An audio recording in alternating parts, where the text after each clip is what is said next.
ngasisu pudona lakchari inspector tayai Saniga kuntrani to shubatanga Sandukchari bathoromasi hauzik hingliba natraga laikhidraba kanagumbaga karigumba hiram amatada mari lenezadi wari singasi wakhalna sagachabani masida lakpa wakat aikhoina lojaba ngamjaro ngarangi makha asumna Malem Mahak Hospital da first aid pikiram todokpa khudong thiningai leite habadigi mayumda halaki amarumda mathangi numita Malem amadi Mahakki machin manausing Oi namu tabro nahi Oi tabro namu tabro ai maching lakani ko na tajare lakchare somda ngang asina ngasai digi phamdana hidak lakthak chung purapa ngare kedau leino nangbo lakchare moi thamoye aine Sanggong kitang lolo bani, sanggong chuchu kita pitake to bani, guli do sanggong go dum chara su yai, sanggong ga lon na yam tawri bore, yaro ye, sanggong do yaro ye, guli sadringe du dane, kari no khara sasandra di, hekta mag guli pijabe yaro ye, ngai koko ngang sa, aina pore bese, se bread asabani se, siga torga sa seba, hai, kari no ne, amana sanggong pore hai, amana bread pore hai. Kana na puro puno ne ngang sina saduri sibo ha karino noi dori dubo tamocho anima ka dum charagi sangom tha asu bread charasu anima tu chamanei adu charaga ai guli si sajaragi pare guli che phajana sang nai na sagadaban nang soi ngam ba yaba natiko ai khoi gi mungsi nungai ba horoglabani ne ha Masigi numida sidabu yengjege haidana aina khaurang na ngaiduna lakpa taibang mapu haini ngai leitana thagachari ichini na akhoi humbu sena khaina hanbiganu ko era tamacho kaidobai sena khaina doino ne hada mo hauradi direct mapamda sasa thingiba masidagi hena phaba karim leiramdre tamacho yabana te de gaima asoi ba haibase mi khudi mak loina legin ngakpi ba haibistigi hena chawba atopa dharma ma leibana tene Tamocho ngapi bane ya ponte da asung sinana leiram khrabi chinna humbu kaya da mache ta na khaidok luriba aduga pukchen piction badagi mina su ekhoi bu mache manau nu sinna da basu ta ba tamocho nanau no lan ki ba punamak to nanau bu ngakpi ko tamocho yaima ai gi so soiba leita bana te aina ni sa sa du ni mung asida na khoi mayam bu warak wateng ma da matamda ni sa sa du na matamanghan ki ba aduga aina matam chana malembu yengchen mangamdabadagi thokiba thodongini nate tamocho gi maral karim taliti tamocho no wan honar kadagi ai he sing mapung phana tamjaraliba malem no ngasi mahi masing haijari basisu tamocho no honabiban imung asigi phagadra haiduna itei malanglaba matungdagi sentum khachitang puthagibadagi imung asida so malem na so ngang oibani na mateng pangmo ngamdaba aina su mateng panglakadaba matamda ai isagi khudong chaba yengdana nupi mapamdugi thabak hapnanabana aigi thabak haplakuduga aina su nupi mapamna khare hena luna lawru ren tamocho yade nangu mi oina ba semlakpa inega mamaga su nangna khak irai ba yaba nateda nupi mapam su aikhoi gi leri ba sisu nupi mapam gi nungsina ba haibase masina khwaidagi pe tamocho aidi phattaba mi sidi aidi tamocho mai phabu gening ba jana teda tamocho Yade Yaima adumna haibe yade ko itei bungo nanauna lan kiba singado ngapiu haini hairoi khangdaba mafam matam khangdaba kaya aini tei bungo de yamna haikri ngasidi makhoi tamoyaina su aibusu inthokpire hera karigino ne karigin thokodoino ne kaino yaima ngangsina haisibo tamso aidi mabuk phattaba misidi kaya onsan ningdeda Hera du yadi adugi matam heleko imung seda ne masha langna na basen basunga yadre iteba kari injang thongge ngasi sibo ngasi se pangnam mama ne lafu tharoga toroga pangnam mama su yaroba aduga ne khajing anobo khara akhoi gi ne to mireina phaidana aina khara lawru re khajing dong aksang ngangna ne aina khangda nama ga yai thobani aduga ne Morok atekpa achow maning da horise asisi sangmai de kitang munboi boi ngale aduga ngari khara hablaga metlaga nakopi duga hingna sure singjuma toning khong mana ga soloina to salabani da ꯑꯁ ꯏꯇꯩꯃ ꯅꯍꯥꯟꯋꯥꯏ ꯆꯥꯈꯤꯕꯗꯨꯅꯤꯅꯦ ꯑꯁ ꯏꯇꯩꯃꯒꯤ ꯈ꯭ꯋꯥꯏꯗꯒꯤ ꯍꯥꯎꯕ ꯑꯗꯨꯒ ꯑꯩꯅ ꯈ꯭ꯋꯥꯏꯗꯒꯤ favourite ꯑꯣꯏꯕꯗꯨꯅꯤꯅꯦ 이태마 짜닝 이태마 아이기디 작도 솜다 이태마 기타 좀 합비로고 아이디 솜다 윰다 싸라로 솜다 좀 싸자라 담니 이태마 아두거네 이태마 비전능데 비전능데 다 합비로고 아이디 비전능들서 좀 싸니 이태마 서로라 다 뭐야 서로라 아이디 좀 싸라니 하지니 이태마 로 짜나 배 떨어서 로 이태마 로 거리 눈에 신 떨어지 까이도르게 말해 떨어지 뭐 이태이봉어 아이기 콧자로 하이 아두나 이태이봉어 어머디 이제기 뭐 굿자도나 라거니 아이기 굿자로 하이네 하이 거리 노니 마시 야이 마시네 떨으시고 아이 야이마 거리 노니는 뭔가 뭐 타이는 와 있다나 뭐 거리 노 떨으시고 다모죠 다모죠나 좀더 싸게라 개도게나 좀 떨어 아이디 뭐뭐 팠다고 미기 뭐 굿이 송짜사라로 아이디 시리드나 이때 이면은 통마 다 송노 통마 짜다버더기 나트로 아이기 북신 온 크리도 아이고 북신 온하는 인들디네 아이 용시다 아이 시다 좀 싸라동 Kay ka na itay maay sarong tiro lao ibungo pulap sa amin na si kanino nang hana sa toge hero as itay ma kading dor so kitang hana por ke dorge saning mana sire as aday dumiya nang nabiyam lege kanino ni masi ang ki dor sir itay bungo mana kan kibadadi hong bayada ba yai magi mihunduga itay bungo ay bu kari tawjagadaban o pare yada yadragana 마토아이 누가이트리보 낭수의 코이디 헥사라시 그이노 아돔도 무마이 호갓 소음도 무마이 호갓 마이 아니 띵나바니다 까리 타웨게 하우트라가 헥낭 헥 통어가 동안에 싸게 수야이다 이태봉어 아돔나 딱비가노 아이나 하우트바 까리 술레이로이 이태봉어 마디 이치에가 아두가 마코이 타모야이나 아마디 코이 말렘나 야다나바 마코이나 누가이트나바 이까리슈 tawjararoy 이태봉어 파레 करिनो खजिंग मेरपदु साने हाइसि खरे हापिरुरो याना बा ngahak sauring ede manak te khara leironu yaning na ba mong du khara hek tawroga chalo dana yumda leiba nupa na harau hange herdi yumda leiba nupi du na su mawong khara khanga ga satpusu karino dum khara di dum kane bani changchalo adai matang do yawro chongo law sangchilo ino ai togese mana lam hin yabrane 마는네 하우독 이까이 떠리니 아이코이데 낭수 불럽 자라디네 까이쇼 하이로이세 이제 아두기데 아이까이쇼 칸말레이티 이제 왜나 파레 해봐도 아이기데 아파버니 라워 안강싱디 안강싱수 가다 로이네 레이 파레 안강싱 하나 로이네 비저토시 아두가 회견 따나 자라시 라워 안강싱도 거로 호이세 아이 부자라게 되디 이때마 까리 하이 까리 더위 낭수 야이마 낭기 작그리도 해만 그리 안강치도 까리기노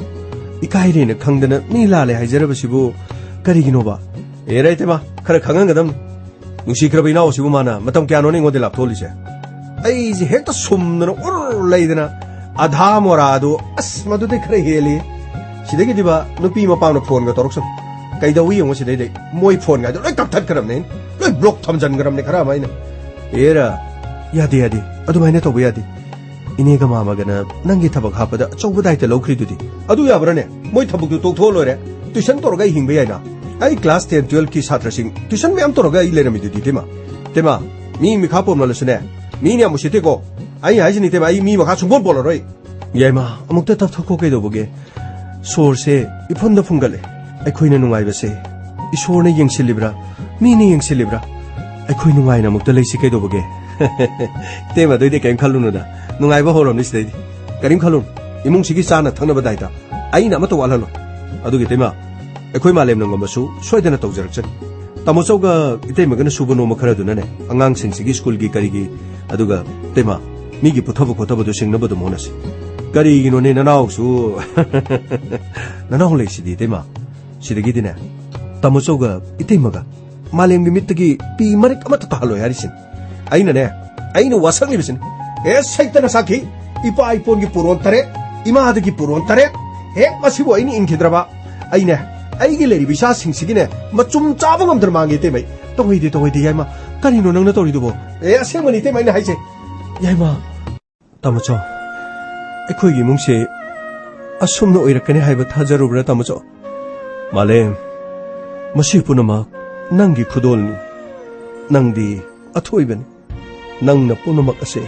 ꯑꯩꯈꯣꯏ ꯑꯃꯨꯛ ꯍꯟꯅ ꯁꯝꯖꯟꯅꯗꯨꯅ ꯏꯇꯤꯟꯐꯝ ꯑꯃꯗ ꯑꯩꯈꯣꯏ ꯄꯨꯟꯅ ꯇꯤꯜꯂꯔꯦꯗꯅ ꯅꯠꯇꯦ ꯇꯥꯃꯣꯆꯧ ꯅꯅꯥꯎꯗ ꯑꯗꯨꯝꯅ ꯍꯥꯏꯕꯤꯒꯅꯨ ꯑꯩꯗꯤ ꯑꯩꯒꯤ ꯏꯃꯥ ꯑꯃꯗꯤ ꯄꯥꯕꯨꯡꯅꯤ ꯈꯟꯖꯔꯤꯕ ꯏꯌꯥꯝꯕꯁꯤꯡ ꯂꯩꯕꯒꯤ ꯑꯩꯅ ꯆꯥꯎꯊꯣꯛꯆꯕꯅꯤ ꯏꯌꯥꯝꯕꯁꯤꯡ ꯑꯃꯗꯤ ꯏꯇꯩꯃꯁꯤꯡꯗ ꯑꯩꯅ ꯅꯥꯎꯊꯤ ꯁꯥꯖꯗꯨꯅ ꯀꯦꯖꯕ ꯑꯣꯏꯅꯖꯕ ꯈꯛꯇꯅꯤ ꯑꯩꯅ ꯄꯥꯝꯖꯕ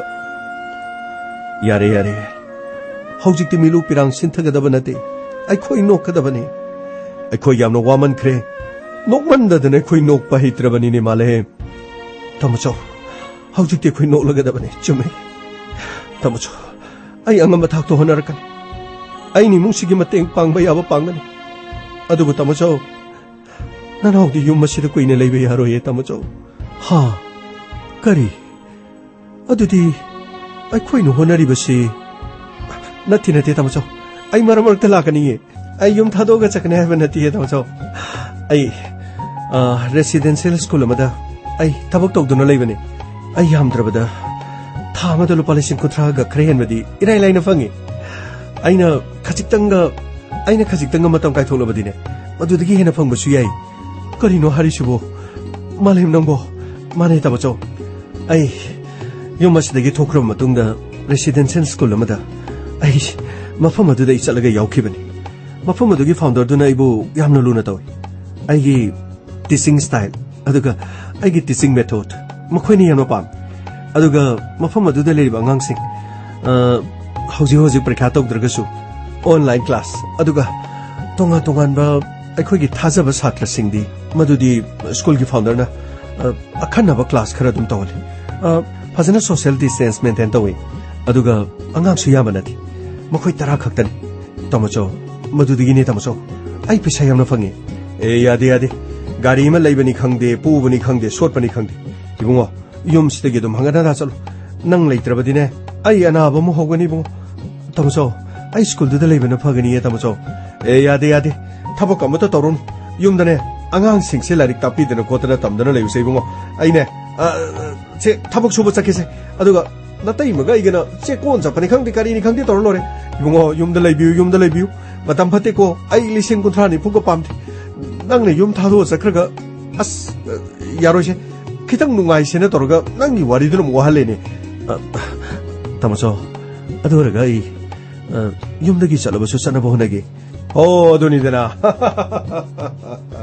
ꯅꯨꯡꯉꯥꯏꯔꯦ ꯏꯕꯨꯡꯉꯣ ꯈꯔ ꯂꯩꯔꯒꯅꯦ ꯁꯤꯟꯅꯁꯤ ꯍꯧꯖꯤꯛꯇꯤ ꯂꯩꯅꯥ ꯇꯤꯟꯅꯥꯁꯤꯁꯨ ꯂꯩꯕꯅꯤꯅꯅꯦ ꯃꯇꯝ ꯈꯔꯗꯤ ꯌꯨꯝꯁꯤꯗꯒꯤ ꯆꯠꯂꯒ ꯈꯔ ꯂꯩꯔꯒ ꯀꯔꯤꯅꯣ ꯅꯌꯥꯝꯕ ꯌꯥꯏꯃꯒꯁꯨ ꯅꯇꯩꯃ ꯑꯅꯤꯒꯁꯨ ꯈꯟꯅꯁꯤꯗꯅꯀꯣ ꯍꯣꯏ ꯇꯥꯃꯣꯆꯧ ꯑꯗꯨ ꯇꯥꯃꯣꯆꯧ ꯉꯔꯥꯡ ꯃꯐꯝ ꯑꯗꯨꯗ ꯈꯪꯍꯧꯗꯅ ꯇꯥꯃꯣꯆꯧꯅ ꯂꯥꯛꯁꯤꯜꯂꯛꯈꯤꯕꯗꯨꯕꯨ ꯃꯇꯧ ꯀꯔꯝꯅ ꯅꯇꯩꯃ ꯌꯥꯏꯃ ꯈꯣꯏꯒꯤ ꯃꯄꯥꯝ ꯑꯗꯨꯗ ꯆꯠꯂꯨꯕ ꯑꯗꯨ ꯆꯠꯂꯨꯕ ꯃꯇꯝ ꯑꯗꯨꯗ ꯅꯪ ꯂꯥꯛꯑꯝꯃꯤ ꯍꯥꯏꯕ ꯈꯪꯈꯤ ꯅꯪ ꯂꯥꯛꯑꯝꯃꯦꯅ ꯈꯪꯕꯗꯒꯤ ꯅꯪꯒꯤ ꯃꯇꯨꯡ ꯏꯟꯅꯔꯛꯄꯅꯤ ꯃꯗꯨꯗꯒꯤꯗꯤ ꯊꯤꯐꯝ ꯂꯥꯛꯐꯝ ꯈꯪꯈꯤꯗ꯭ꯔꯦ ꯃꯗꯨꯗꯒꯤ ꯆꯤꯡꯈꯣꯡ ꯑꯗꯨꯗ ꯁꯨꯝ ꯂꯩꯔꯝꯕꯗꯒꯤ ꯅꯇꯩꯃꯒ ꯑꯩꯒꯗꯤ ꯑꯣꯇꯣ ꯗ꯭राꯏꯚꯔꯗꯨꯅ ꯍꯨꯟꯇꯣꯛꯑꯃ ꯆꯠꯈ꯭ꯔꯕꯅꯤ ꯃꯗꯒꯤ ꯆꯤꯡꯊꯛ ꯑꯗꯨꯗ ꯂꯩꯕ꯭ꯔꯥ ꯍꯥꯏꯗꯨꯅ ꯅꯇꯩꯃꯒ ꯑꯩꯒ ꯑꯗꯨꯝ ꯃꯐꯝ ꯑꯗꯨꯗ ꯀꯥꯔꯦꯗꯅ ꯉꯥꯏꯍꯥꯛ ꯂꯩꯔꯒꯗꯤ ꯑꯩꯈꯣꯏꯒꯤ ꯇꯨꯡꯗ ꯁꯣꯠ ꯂꯥꯎꯏ ꯇꯧꯔꯒ ꯏꯟꯁꯄꯦꯛꯇꯔ ꯇꯌꯥꯏꯗꯨ ꯃꯈꯣꯏꯒꯤ ꯇꯤꯝꯗꯨ ꯑꯣꯏꯔꯝꯃꯦꯗꯅ ꯃꯗꯨꯗꯒꯤ ꯑꯩꯈꯣꯏ ꯃꯐꯝ ꯑꯗꯨꯗ ꯃꯈꯣꯏꯅ ꯊꯩꯗꯣꯛꯑꯒ ꯊꯝꯕꯤꯔꯦ ꯃꯗꯨꯗꯒꯤ ꯃꯈꯣꯏ ꯆꯪꯈꯤꯕꯅꯤ ꯉꯥꯏꯍꯥꯛ ꯂꯩꯔꯒꯗꯤ ꯅꯣꯡꯃꯩ ꯃꯈꯣꯟ ꯇꯥꯕꯗꯨꯗ ꯂꯩꯕ ꯌꯥꯗ꯭ꯔꯦ ꯃꯗꯒꯤꯗꯤ ꯉꯥꯏꯍꯥꯛ ꯂꯩꯔꯒ ꯑꯃꯨꯛ ꯅꯣꯡꯃꯩ ꯃꯈꯣꯟꯗꯣ ꯑꯃꯨꯛꯁꯨ ꯇꯥꯈꯠꯂꯦ ꯑꯁ ꯐꯠꯇꯅꯨꯡꯗ ꯊꯣꯛꯑꯝꯕ ꯇꯥꯔꯦ ꯍꯥꯏꯗꯅ ꯑꯩꯒꯤꯗꯤ ꯅꯈꯣꯏ ꯑꯅꯤꯃꯛ ꯊꯋꯥꯏꯅꯤꯗꯣ ꯑꯗꯨꯕꯨ ꯃꯐꯝ ꯑꯗꯨꯗ ꯅꯇꯩꯃꯒ ꯑꯩꯒ ꯌꯧꯔꯛꯄꯗꯗꯤ ꯅꯈꯣꯏ ꯑꯅꯤꯅ ꯍꯤꯡꯅ ꯂꯩꯔꯝꯕ ꯎꯕꯗꯨꯗ ꯑꯩꯅ ꯍꯔꯥꯎꯈꯤꯕꯁꯤ ꯑꯩ ꯑꯁ ꯊꯋꯥꯏꯁꯨ ꯋꯥꯕꯗ ꯂꯣꯏꯕꯅꯤꯅꯦꯀꯣ ꯃꯣꯏ ꯇꯥꯃꯣꯆꯧ ꯆꯥꯛ ꯏꯁꯤꯡꯁꯦ ꯆꯥꯅꯕ ꯇꯧꯔꯁꯦ ꯑꯉꯥꯡꯈꯩ ꯂꯣꯏꯅ ꯆꯥꯕ ꯂꯣꯏꯔꯦ ꯏꯪꯈ꯭ꯔꯅꯤꯌꯦ ꯃꯥꯂꯦꯝꯗꯨꯁꯨ ꯋꯥꯔꯝꯃꯅꯤꯌꯦ ꯂꯥꯏ ꯋꯥꯔꯤ ꯁꯥꯟꯅꯗꯕ ꯀꯨꯏꯔꯦꯅ ꯁꯥꯟꯅꯔꯤꯕꯅꯤꯅꯦ ꯀꯌꯥꯗ ꯄꯨꯛꯅꯤꯡ ꯑꯁꯤ ꯏꯪꯈ꯭ꯔꯕꯅꯣꯅꯦ ꯅꯨꯡꯁꯤꯔꯕ ꯑꯗꯨꯒꯨꯝꯕ ꯈꯣꯟꯖꯦꯜ ꯒꯥꯏꯗꯣ ꯇꯥꯈꯤꯗꯕ ꯀꯨꯏ ꯅꯨꯡꯁꯤ ꯆꯥꯟꯅꯅ ꯂꯩꯃꯤꯟꯅꯔꯤꯕ ꯏꯃꯨꯡ ꯑꯃꯗꯒꯤ ꯊꯣꯔꯛꯀꯗꯕ ꯈꯣꯟꯖꯦꯜ ꯑꯗꯣ ꯃꯗꯨ ꯀꯧꯏ ꯂꯥꯛꯑꯣ ꯃꯥꯂꯦꯝ ꯆꯥꯛ ꯈꯤꯇꯪ ꯆꯥꯔꯨꯅꯕ ꯇꯧꯔꯁꯤ ꯍꯣꯏ ꯇꯥꯃꯣꯆꯧ ꯀꯥꯏꯗꯦꯕꯣ ꯂꯩꯇ꯭ꯔꯕꯣ ꯍꯧꯖꯤꯛ ꯈꯖꯤꯡꯗꯨꯕꯣ ꯍꯩꯃ ꯍꯧꯖꯤꯛꯀꯤꯗꯨ ꯂꯣꯏꯈ꯭ꯔꯕ꯭ꯔꯣ ꯑꯁ ꯀꯗꯥꯏꯗꯩꯅꯣꯗ ꯑꯩꯈꯣꯏ ꯇꯥꯃꯣꯆꯧꯗꯨꯅ ꯃꯌꯥꯝ ꯍꯥꯞꯆꯜꯂꯦ ꯑꯩꯉꯣꯟꯗ ꯈꯖꯤꯛꯇ ꯍꯥꯞꯄ꯭ꯔꯥ ꯀꯩꯅꯣꯝ ꯇꯧꯋꯦ ꯑꯩꯈꯣꯏ ꯇꯩꯃꯁꯦ ꯏꯆꯦ ꯄꯥꯛꯅꯝꯁꯦ ꯋꯥꯎ ꯂꯣꯏꯔꯦ 뽀야 나이코니 낭보 마이탁득이 탕다락보다 nga이리버니 낭보 신이네 때마 빵남디 사링이데 사파이니 잉어간다디 야콩나피도는 럽설레레이니 사오그래다고 라푸타로 빵남가이 싸다바 꾸이래 아코이기 이몽다 레이름바 까나까나노 마두나 까리노 싸이상네나 nga랑 nungdang thongmudu freeze thamaga ayuksu pula pisai adili matong khange ayuk ki dino mong numidang je sajek ngakta pisaba hairo pamui mangan ba pamui sini wow lore he siri tema sinane khoi tema gi magunje malem ke dore sada di ke dore tamoye sango mo bread o tema hanga tema ya magana ꯄꯥꯎꯄꯤꯗ ꯄꯤꯁꯜꯂꯛꯇꯅ ꯑꯩꯁꯦ ꯄꯨꯛꯁꯦ ꯈꯤꯇꯪ ꯊꯥꯟꯗꯣꯛꯈ꯭ꯔꯦꯅ ꯇꯧꯕꯅꯤ ꯑꯁꯨꯛ ꯍꯥꯎꯈ꯭ꯔꯁꯤ ꯆꯥꯗ꯭ꯔꯗꯤ ꯏꯕꯨꯡꯉꯣ ꯆꯥꯁꯜꯂꯨꯅꯦ ꯅꯄꯥꯡꯒꯟꯗꯣ ꯂꯣꯏꯅ ꯁꯣꯟꯊꯕꯗꯣ ꯂꯣꯏꯔꯦ ꯀꯔꯤꯝ ꯆꯥꯗꯅ ꯍꯣꯏ ꯑꯗꯨ ꯍꯥꯞꯄꯤꯗꯣ ꯂꯣꯏ ꯆꯥꯒꯗꯕꯅꯤ ꯀꯣꯏꯂꯔ ꯅꯨꯡꯗꯥꯡꯗꯤ ꯌꯦꯟ ꯊꯣꯡꯒꯦ ꯑꯩ ꯑꯁꯤ ꯃꯅꯤꯡꯗꯒꯤꯅꯦ ꯃꯣꯏ ꯀꯣꯏꯂꯔ ꯀꯩꯅꯣ ꯃꯌꯥꯝ ꯂꯣꯏꯕ ꯑꯃ ꯂꯩꯕꯅꯤ ꯅꯪ ꯇꯥꯃꯣ ꯑꯩ ꯇꯧꯒꯦ ꯌꯦꯡꯉꯣ ꯍꯣꯔꯦꯟ ꯍꯥꯎꯈ꯭ꯔꯦꯗꯀꯣ ꯁꯩꯇ ꯁꯤꯒꯨꯝꯕꯁꯤꯕꯨ ꯑꯩꯈꯣꯏ ꯏꯃꯨꯡꯗ ꯊꯣꯡ ꯊꯥꯛꯄ ꯍꯩꯇꯦꯅꯦ ꯑꯗꯨꯝ ꯃꯔꯩ ꯆꯀ꯭ꯔꯤ ꯇꯧꯗꯅ ꯈꯠꯅꯕꯒꯤ ꯏꯁꯧ ꯂꯥꯡꯕꯩꯗꯤ ꯇꯧ ꯂꯩꯕ ꯀꯩꯗꯧꯔꯦ ꯌꯥꯏꯃ ꯀꯩꯗꯧꯔꯦ 이때마 시디 아사로 얼마나 아스 다렉 시디 밑에 까비 왔네 좀 아스 아사라가 이제 세대 비자다 꼬이라라 꼬이음들이 아스 이하래 보게 도게 야마 낭 이나오시다 삭삭삭 튄드는 강래 아스 이때마 해대보 해대바니 아미 가나한 바 미농시나다 바 각다는 해리제 자 탁시군 바 미농시디 아스 똑시대 되면 까도와네 잡자 그게 더 로게 로로로로 아우래 말해요 그래도 가서 그냥 잤을로 당에 호렌 이엔수 동네 해보니나 호렌기 카라카게 장 호이 에도디 이엔기 숲가도 마탕 얌투노 오셔나봐 내가 한번 똑터게 뭐 시대기 디고 이나오기 아마디 야마기 너희네나 이때마기 맞두나마 까남터나 속배야로 어디가네 뭉시사는 해리바 아마 또 이나 본치는 눈을 해봐 농하이라바 이몽 엄마 하이브도 나 트레이테마 마니 좀이 나시대게 거의 농하이 하이파바 뭉시사는 해봐 까이로레 까야 신의 거기 맛도 없담나보 오이러선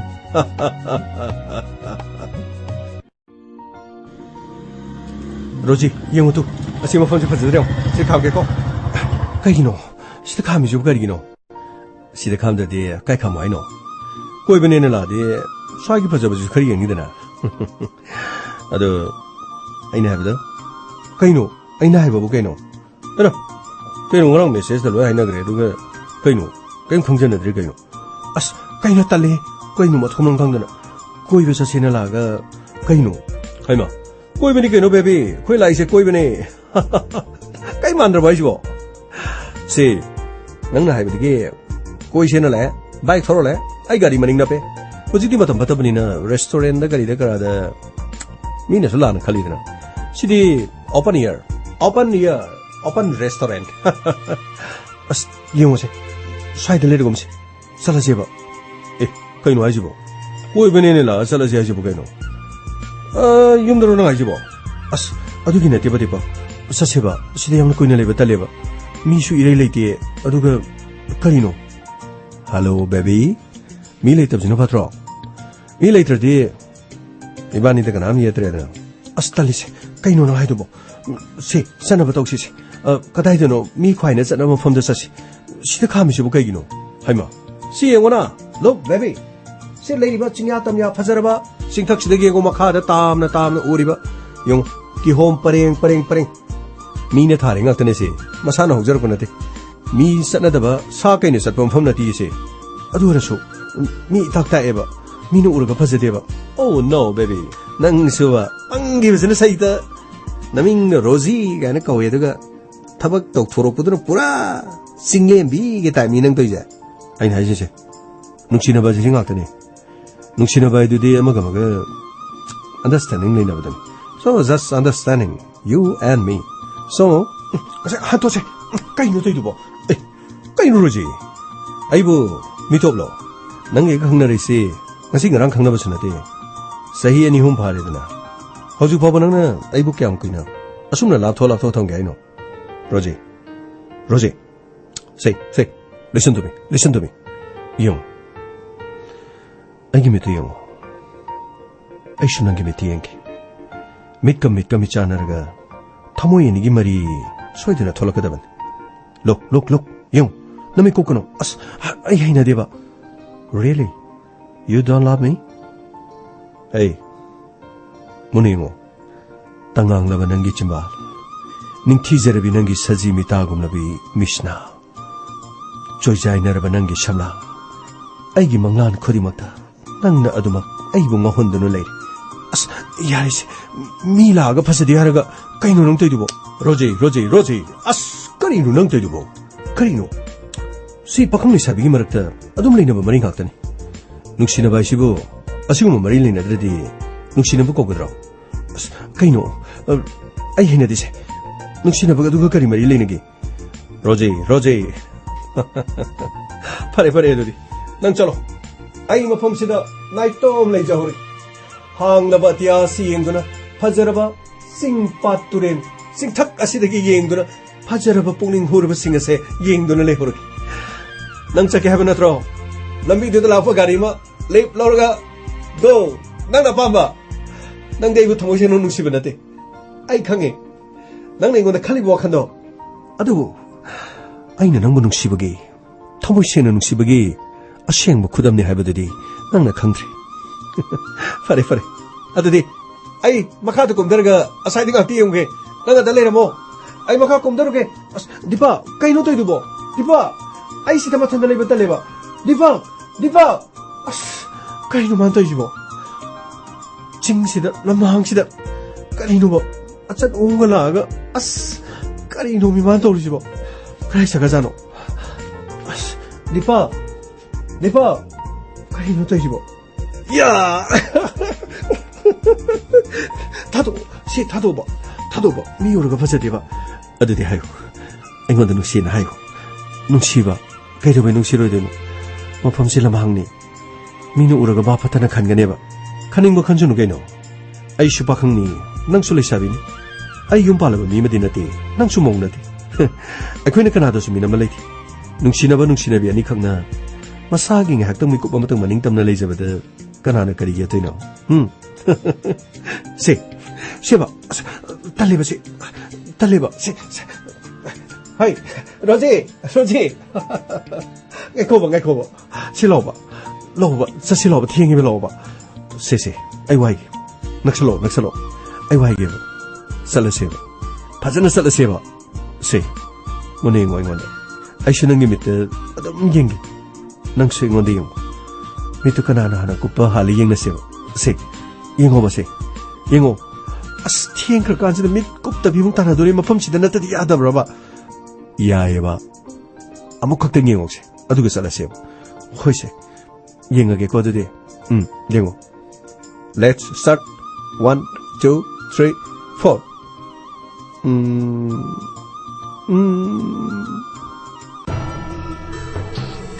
ꯑꯅꯤꯁꯤ ꯀꯨꯝꯍꯩꯁꯤꯗꯤ ꯉꯁꯥꯏꯗꯤ ꯑꯩꯈꯣꯏꯅ ꯌꯦꯡꯁꯤ ꯅꯨꯡꯉꯥꯏꯔꯤꯅꯦ ꯃꯣꯏꯅꯤꯒꯤꯁꯦ ꯃꯐꯝꯁꯦ ꯐꯠꯇꯕ ꯇꯧꯒꯦ ꯁꯤꯅꯤ ꯀꯔꯍꯥꯏ ꯕꯤꯔꯕꯜ ꯏꯇꯥꯎ ꯉꯁꯤꯗꯤ ꯃꯤ ꯈꯔ ꯋꯥꯔꯛꯁꯤꯅꯤ ꯌꯥꯏ ꯀꯩꯁꯨ ꯀꯥꯏꯗꯦ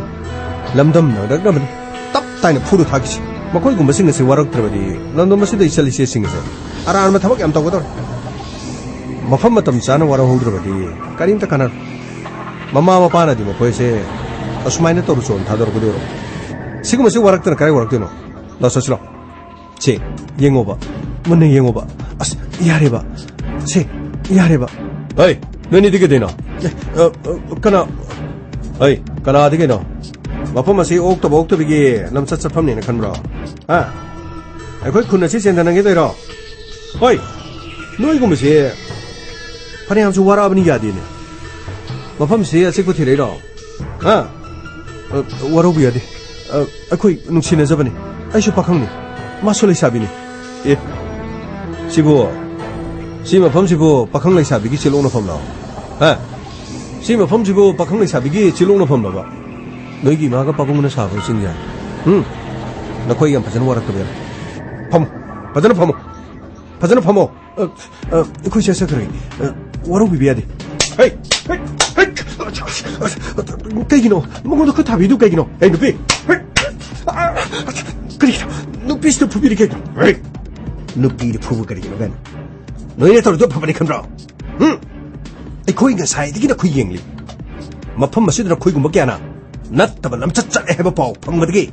अखोई मफम से सेनदन लेर अखोई मिहात पनते फत्तब मिसनते नखोई गुम क्या असले लेबदगी लमदम मसिगी चनुरा क्या अदुगा लमदम मसिदा लेबि इंखललिबन नुपा क्या गी पुंसी मांगने मर बोरब नखोई गुम मसिदी चैसांग म पाइरगा चैयेदु तुमद्रिबु फावा फुरगा फगदबने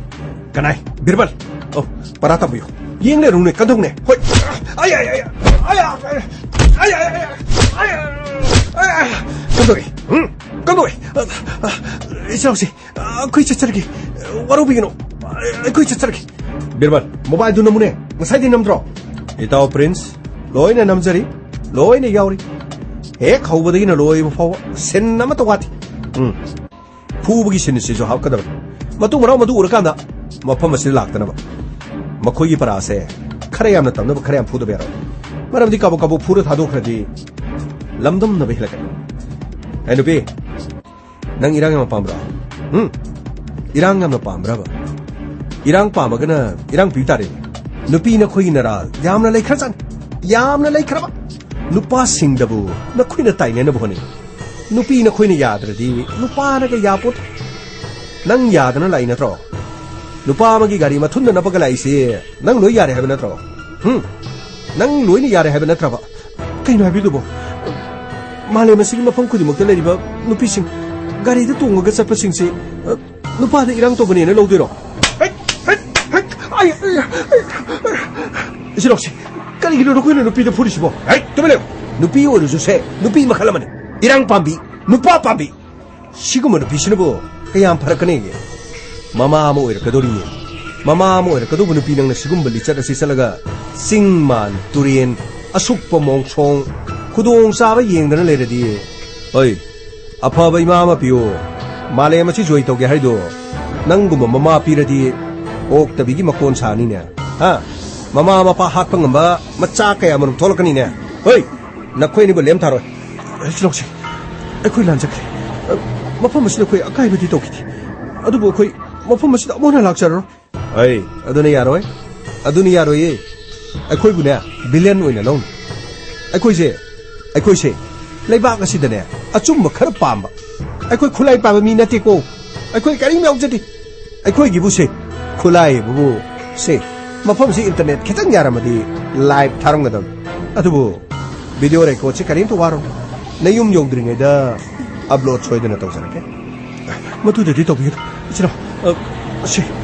अइगि फुकाउदा से पिसाखलि होरसि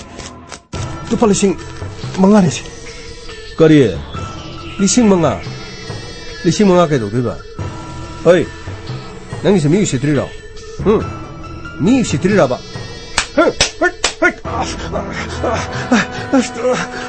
सिरो अखोइ बुगी त नुसिबियो के दोबके करि मिनुसे मफम असे लाक्तंगी द्रो खनिया खनजाद्रो मफम असिबो नखोइगे करिनि न खनगेबा नते नखोइना खलिसिम करिनो हाबे नखोइ नुसिनबो दखोइ थिंग मनते नुसिनवो पामदि चेलो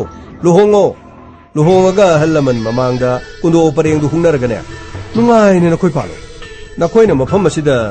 केनारगा खोइना कलकपै वानतिने हयेंग हाकचित लेरदि फेसबुक शेट इमोजी मैम थागलन नुक्सिबा माबु थाजरुबना अइबु मिराइ बिरमलगा हुंथोक पिरमि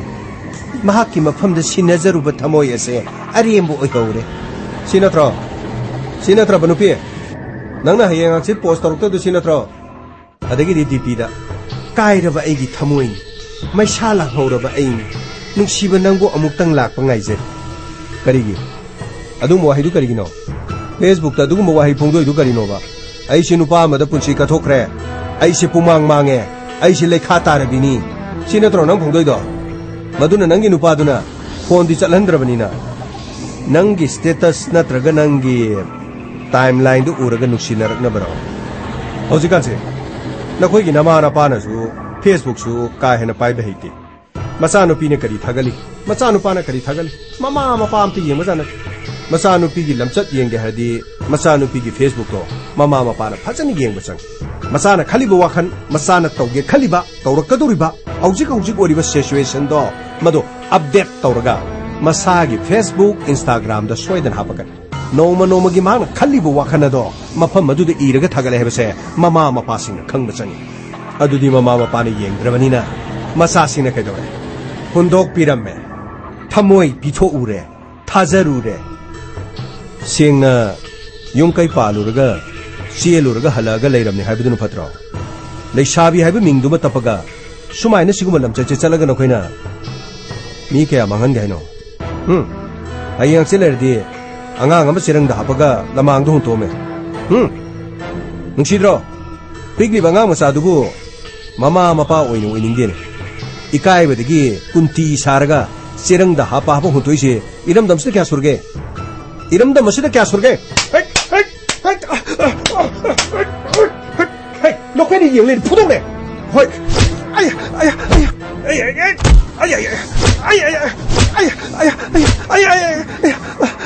가리게 요노 가리게 요노 가나이 바자는 남바나토 바자는 남이토 바자바부 뿌라 바자도 시디 바이럴 나테 पूरा वायरल मपीदनी मखोई मतौ जुरगने कनामतना से मफम मसिदगे सुमाय तौब ngमरेदम यावनो फरबन मखोई गुममता लादिन हादे गायले मफम से सानै युनबम ओरे सिनौसे यारगदी अखोइनि चसरकी मतु मनो अखोइ सिगुम थबकसे अमता तौजर यारगदी अखोइ बमतु नुसिबु कइदोबकी अखोइ बमतु नापियु कइदोबकी अदुगा वीडियोदो अमुक्तो मुथपियो करीगी वीडियो मुथपा वीडियो येंबि काइब्रो इकाइरदि अदुगा मलम चतु करीगी चलिनो नमाइदु इकाइरदि करीगी चलिनो नोइने तौखिबो थबकसिंगदो ngасai hek lakudagi nakhoi ni kenari meyamdo loi meyam thagatori aduga nakhoi bu ubada mina nakhoi gi namai du da tin sinaba tui tui kare tin de thiro 이치라오시 야라게디 코이 자서르게 비디오도 무토 무토 비오케도 보기 에코이 bomto 누시부게도 보기 아이 나사데 하리시 게임 간데네 나코이 닉신 푸기 되니네 비디오지 키땅 상나 남들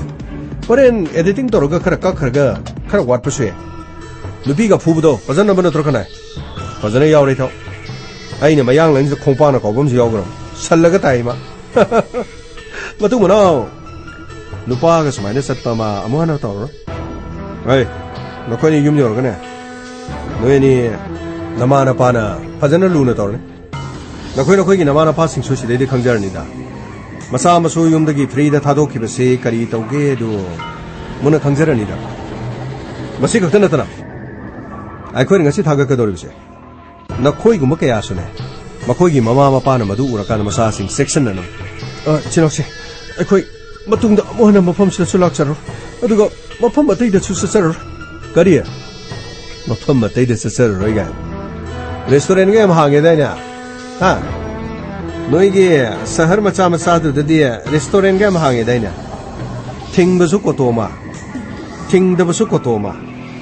थिंगबदुसु थिंगब कांगुनो पैसा खाइ लै है पैसा खाइरदि याना यब्र केनो याम हाइना असेंमदि खंगदे अखोइसु थिंगिब कांगुनोसु पैसा खाइबा हा फम्मीबो कांगुनसु पाखंग लैसाबीसिंग पैसा लौबा नोमदा पाखंग लैसाबी पुंसि क्या मांगने हा पाखंग अमदि लैसाबी आइसे मसिगी नियम सुम सुमना लेरकांदा नुंसिनबा नुपा अमदि नुपि अनिगी नुंसिनबा मरि सियाम फजगदा लुहोंग्रिङेदा पाखंग लैसाबी मरिदो नोइन कायरमनिना लुहोंगा कांदा अर्थदा लैत्रेने अदैदि डी एम हा नेमदो दम हलानी ए वाय ngani de na sana tung to pen down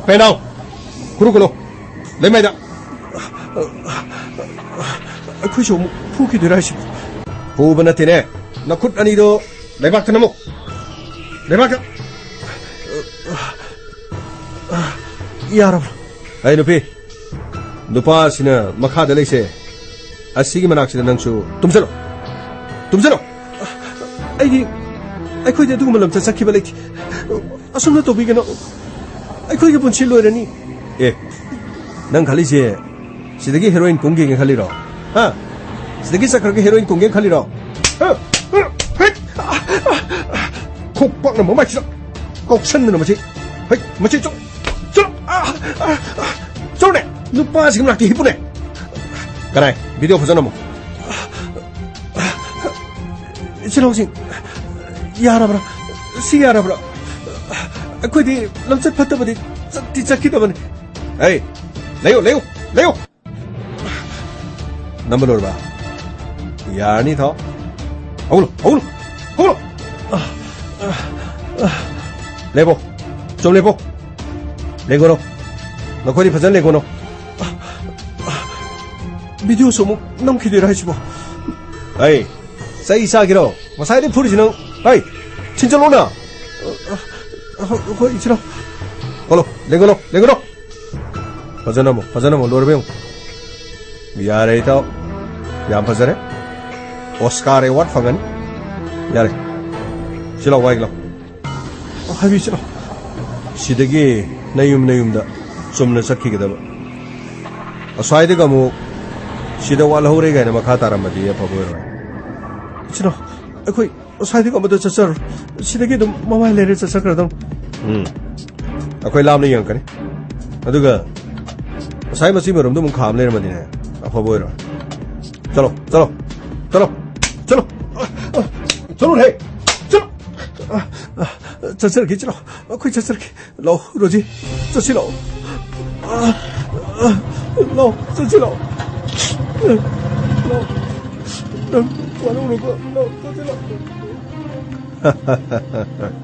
मतुंग मनाउदि लमांगदा गारि खामरोइदो नुंसिनेबगी मफम इरे लेइतबै टाइपदा हाइरोगे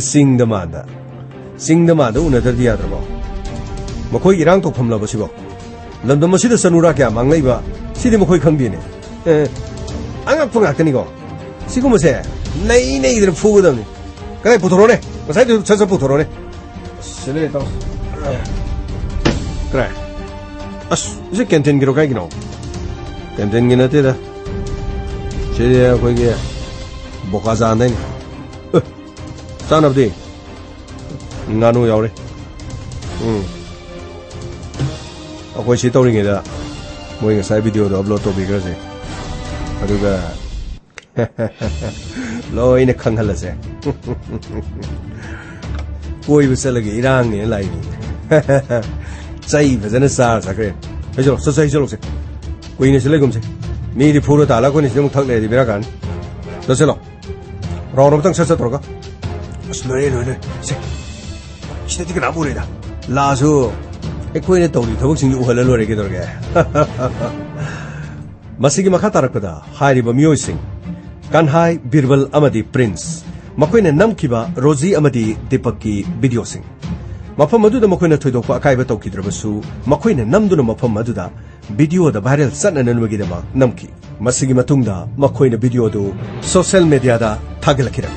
마시데기 탑나 amadagi ama mathang viral oiraki afaba wahai ma haiba matam miyam loksing oiner wa ma haiba matam dadi viral satpa ngamdi adubu asigum loba natai sadaba film natraga video clip natraga phajadaba ka henba wahai wata singdi viral sakanba lamdam kari di walugani asum na mathang satharakadagi viral oirakpana maram oiduna rozi amadi tipa ikai banang bahorki masigi matungda rozi gi imungda wathok oiraki dipak ki imungdasu wathok oiraki amadi asengba khangnanan magidamak imung manungna makoi da thokiba thodok adugi matangda asengba wafam sing hangki amadi makoi anina numit adu da oikiba thodok adugi matangda asengba wafam sing adu makoi gi imung manungda tamlam dipa lekai sidne nangi video sing matangda ngani kaino senam tai senam tai unang na tor sikari no ba tomo makoina toribudo namdana video namaga aikoida lanu unabagi tawkiba ngaktan nang yamna faroidori nang chiamna faroidori ba tarigino ba nangna chingona dusari mun kaigino tomo akoi chumni chamno koiba sapani aran mari tawkida bani tomo aduga kari no ba video se viral or sikarigino na koyeni bu chingthak aduda aran ma tawki na tro miyama chine furise mi sen ngasna furise kaigino ba tomo me यामनती मखोई अहुम खक्तनी अदुगा तसेनमकी मखोइना video अदुदा अखोइ बमुक लेंगोलो मोहाय अदुगा लेमाय अदुदा आई अमुक हिफले अदुगा आईगी नाक्तो मु रोजी अमुक हिफले मखोइना फुब खक्तनी अदु नत मखोइगी अतोप नातै सातबदि कछु यारो बदे तमो होइने अदुबदि याउद्रेने अदुबो मीने येंगबो मतमदु करी खंगदुगे हा करी खंगदुगे चिंग अदुदा नत्तब लमच चलमदि लेकाई नियामना फारगा फुरगा वर्कपनि हाइदना हारिसिबो अस अखोइगी स्टेटस नंग खचिति यिंगेब्रो करीनो बुजि तोक्तुसिबो तमो पुलिस की मनाक्ता चलगा सोइदना मखि मखोइबो फारगा मखोइने तोरिबे एक्शन यामनि हेनमनि मसे मखोइगी राइट करीमत नथि आइदि हौजिक मिया मांगसिदसु सोबलबनिना अचुबो पुथोकको पामे करी अचुमा नंग हौजि अमुक लांदे हाइगदोरिब्रो तमो अखोइ लांदबा सिंगमनि तमो कइदोबगे अखोइ अरानबो करीबदु सथखिदे मफम अदुदा इबानी नक्सिनदना चमचम नुक्सी वाहि खरा हाइनबा खक्तन करिसु अरानबो तोखिबे नते अखोइना अरानबो तोखिबे लेरगदि मदुगे वीडियोदो पुथोकपिरोबा मखोइना कयादा नुक्सी हाइतन रोजीबुसु मखोइना मख्वांग काउकी मनिंगदसु काउकी नुपी अमगी मसादा नुपा मखोइना ताथिना फुकी येउ तमो आइगी सादा लेरिबा चैथम मयाम चेंगो अखोइना लालबो ओरबदि अखोइगी सखिदो प्रूफ तो मोइना पिबम थोक्तब्रो पाखंग लेसाबिगे लमिदो उनबा यादि हाइबसिबो करम्बा आइनदि यावबगे हौजिपु पुलिस की मनाक्ता चलगा अखोइना करिनो हाइदोसिबो अखोइना करिनो बुतुसिबो तमो प्रिंस को मिमी यावी अदुगा तन्हाई को बमा बिरबल को बमा मखोइ हुनी तमो आई पुंसीदा कौरे तमो आई इकाइबगिदमक नत्ते तमो तमोइना करिगुम पुलिस कंप्लेन तौर हारगना मीसिंगदुगी मनाक्ता चलगा आई थांगला तेला पारेगा मखोइबु चमत जानगनी तमो मखोइना आइबु खोगैनबनि तमो अखोइ करिसु लानगिदे तमो ननाउगी अचुम्बसे अमुक्तो ताबियो ननाउगी वफमसिंग से अमुक्तो ताबियो अखोइबु अचुम्ब फंगलो तमो अखोइ लानखिदिए तमो फरे नंगना लादबोदि थेंनबा ताबनिना पाखंग लेसाबी उनबदा करिसु अकाइबा लेति होय मफम मतम चादना अरान मलि चचत्रम लगदी खरा वारक वातेमदि याय मी मगी पुंसीदा इज्जत सोकना ननबगिदमक असुक यामना ताथिना करम्बा चेनागी करम्बा आइनदि यावबगी मखोइबु वारक वातेमदुना ममा मपासिंग कौरगा मखोइगी पुंसीगी खलगा खजिक्तंगदि तोबिबि यायदना सोशल मीडिया दा थागलगा मी अमगी पुंसीबु मांगना ननबगिदमक करिसु लेतना मखोइना तोबिरिबा अखोइगी लमदम असिदा लेरिबा मीसिंग असुनि मखोइगी मचल मचेगी ओरबदि मखोइ शेयर तौरोय मखोइगी मचा मसुगी ओरबदि मखोइ शेयर तौरोय मीगी मचल मचे ओरगना हन्ना मसिंग खंगदना हांगदोक्तुनि येंगनी मसागी इमुंग मनुंगी ओरगना ममाय खुमदुना चटकनी ओ नुंगाइतेदा नुपी मसासिगी पुंसीसि मांगबा ताय करिनो कनागुम अमतना खलो मखोइना अरानमा तौबु ओरबसु मदो मखोइगी मथौ नते पुलिस लेरी आइन लेरी मखोइबु फारगा नथगा पुलिस कौरगा मखोइबु सेरा पिहनगदबन मिसम अमदा दंदी पिबि यादि लमदम मसिदा लेरिबा बिपुं खुनिमा लोइना काउकरे माना थोकपा माना अंगम्बा माना तौबु ngambसिंदो लोइना ओथोनदनो ले करम मतमदनो लमदम मसिगी अचुम्बा मायोंदा लाखदोरिसो आइगी नाहोसिना नुपी अमखक उनरुबदा मफम मतम सादि हाइदुना अरानबा तौबु ओरमलबसो असुमना तौबा हंगबा नुपी मसादुगी पुंसी करी ओइदा तसेना मखोइना लानबु ओरमलबदि मदुगी चपचाबा एविडेंस पुथो हाइदुना मखोइगी मथक्ता तकतपदा फारिबा मियोइसिंग अतुगी मखोइगी मचल मचे ओरमलबदि मखोइ सोइदना वीडियो दु थागतकदरा करिगी थागलोय मीगी थागलगा मखोइगी करिगी थागतरी आइगी मीगी हाइबा करिगी दमक मिचंग मिखाइ नागदोरी अचुम्बा हाइबसिदी आइगी मीगी हाइबा लेति अदुरबदि चप चाना मियेंग अदु येंबा ngамगदोरिब्रा नुंगारेदको करिनो ngasi deke sama talaktradi fanida haksangse amuta karino tingni yangli dana ta nungaina lege tawbasi so laiba phangde karino gyan tadeda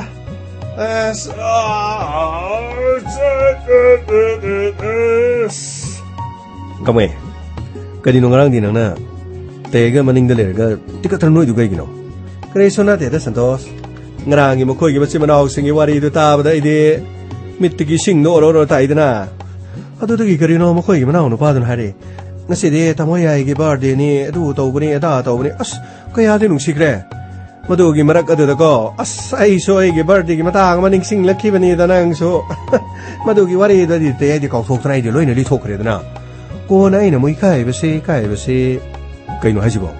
ꯅꯣꯏꯅꯤ ꯈꯤꯇꯪ ꯃꯅꯤꯡꯗ ꯂꯩꯍꯧꯔꯒ ꯅꯣꯛꯄꯗꯨꯗ ꯍꯪꯕ ꯏꯀꯥꯏꯗꯅ ꯑꯩꯗꯤ ꯍꯪꯍꯧꯗ꯭ꯔꯕꯅꯤꯗꯅ ꯀꯩꯒꯤꯅꯣꯕ ꯅꯣꯏꯗꯨꯕꯣ ꯑꯁ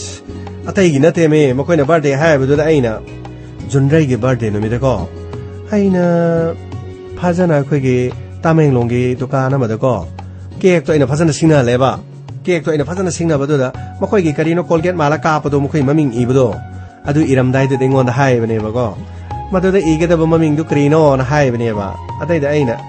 ꯖꯨꯟꯔꯩ ꯍꯥꯏꯕꯅꯦꯕꯀꯣ ꯍꯦꯄꯤ ꯕꯥꯔꯗꯦ ꯖꯨꯟꯔꯩꯅ ꯍꯥꯏꯌꯣ ꯍꯥꯏꯕꯅꯦꯕ ꯑꯗꯨ ꯀꯩꯗꯧꯔꯒꯦ ꯖꯨꯟꯔꯩ ꯊꯥꯔ ꯀꯩꯗꯧꯔꯒꯦꯕ ꯑꯁ ꯑꯗꯨꯒꯤ ꯋꯥ ꯅꯠꯇꯦꯗ ꯑꯗꯨ ꯍꯥꯏꯔꯣꯃꯤ ꯑꯩꯈꯣꯏꯁꯨ ꯑꯝꯇ ꯅꯣꯛꯀꯦ ꯀꯩꯗꯧꯔꯒꯦ ꯑꯁ ꯍꯦꯄꯤ ꯕꯥꯔꯗꯦꯅ ꯍꯥꯏꯔꯦ ꯑꯗꯨꯒ ꯍꯦꯄꯤ ꯕꯥꯔꯗꯦꯗꯣ ꯐꯖꯅ ꯃꯈꯣꯏꯗꯤ ꯄꯦꯛ ꯇꯧꯔꯒ ꯄꯤꯔꯛꯑꯦꯗꯅ ꯑꯗꯨ ꯄꯤꯔꯒ ꯑꯩꯅ ꯖꯨꯟꯔꯩꯗ ꯄꯤꯔꯦ ꯖꯨꯟꯔꯩ ꯅꯪꯒꯤ ꯀꯦꯛ ꯂꯩꯔꯦ ꯀꯦꯛ ꯂꯩ ꯂꯥꯛꯑꯣ ꯀꯦꯛ ꯀꯛꯁꯤ ꯂꯥꯛꯑꯣ ꯍꯥꯏꯔꯦ ꯃꯥꯅ ꯃꯃꯥꯏꯗꯣ ꯍꯥꯡꯇꯣꯛꯑꯒ ꯌꯦꯡꯉꯦꯀꯣ ꯋꯥꯎ ꯍꯥꯏꯔꯝꯃꯒ ꯃꯥꯗꯤ ꯆꯥꯞ ꯂꯩꯈ꯭ꯔꯦ ꯀꯩꯅꯣ ꯆꯞ ꯂꯩꯕꯗꯤ ꯃꯥꯗꯤ ꯁꯨꯝ ꯇꯨꯃꯤꯟꯅ ꯂꯩꯈ꯭ꯔꯦ ꯑꯩꯅ ꯀꯔꯤ ꯇꯧꯔꯒꯦ ꯍꯥꯏꯅ ꯆꯞꯊꯔꯒ ꯌꯦꯡꯕꯅꯦꯕ ꯑꯗꯨꯒꯗꯤ ꯑꯩꯒꯤ ꯀꯣꯛ ꯂꯨꯈꯝꯁꯨ ꯄꯥꯏꯔ ꯃꯥꯅ ꯀꯦꯛꯇꯨ ꯆꯕꯨꯠ ꯅꯝꯁꯜꯂꯦꯗꯅ ꯑꯗꯨꯒꯗꯤ ꯑꯩꯅ ꯀꯔꯤꯒꯤꯅꯣꯅ ꯌꯦꯡꯕꯗꯗꯤ ꯑꯇꯩꯒꯤ ꯑꯣꯏꯔꯝꯗ꯭ꯔꯦꯕ ꯀꯔꯤꯒꯤ ꯑꯣꯏꯔꯝꯃꯤꯅꯣꯃꯤ ꯀꯔꯤꯒꯤꯅꯣꯕ ꯑꯩꯈꯣꯏ ꯅꯣꯛꯅꯤꯡꯕꯗ ꯈꯥꯡꯉꯝꯗ꯭ꯔꯦꯃꯤ ꯑꯁ ꯖꯣꯟꯔꯩ ꯍꯥꯏꯅ ꯏꯒꯗꯕ ꯃꯄꯥꯗꯨꯗ ꯊꯨꯟꯔꯩ ꯍꯥꯏꯅ ꯂꯩꯔꯝꯃꯦꯃꯦ ꯍꯥ ꯀꯩꯅꯣ ꯍꯥꯏꯁꯤꯕꯣ ꯃꯥꯅꯦꯃꯦ ꯍꯦꯄꯤ ꯕꯥꯔꯗꯦ ꯖꯣꯟꯔꯩ ꯍꯥꯏꯒꯗꯕꯗꯨꯗ ꯍꯦꯄꯤ ꯕꯥꯔꯗꯦ ꯊꯨꯟꯔꯩꯅ ꯂꯩꯔꯝꯂꯕꯅꯤꯅꯦ ꯑꯁ ꯑꯗꯨꯒꯤꯅꯦꯗ ꯑꯩ ꯑꯗꯨꯗꯒꯤꯗꯤꯀꯣ ꯃꯗꯨꯒꯤ ꯃꯌꯥꯝ ꯃꯆꯥꯗꯣ ꯑꯩ ꯃꯉꯣꯟꯗ ꯑꯩ ꯀꯦꯛ ꯁꯨꯡꯆꯥ ꯆꯥꯗ꯭ꯔꯦ ꯀꯣ ꯑꯗꯨꯒꯤ ꯅꯦꯛꯄꯅꯤꯗ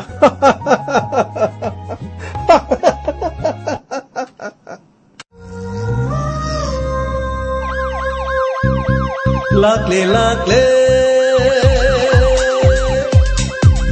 ꯏꯟꯁꯄꯦꯛꯇꯔ ꯇꯌꯥꯏ ꯂꯥꯛꯂꯦ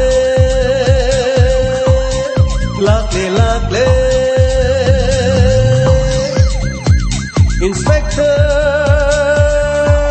tayang utanaba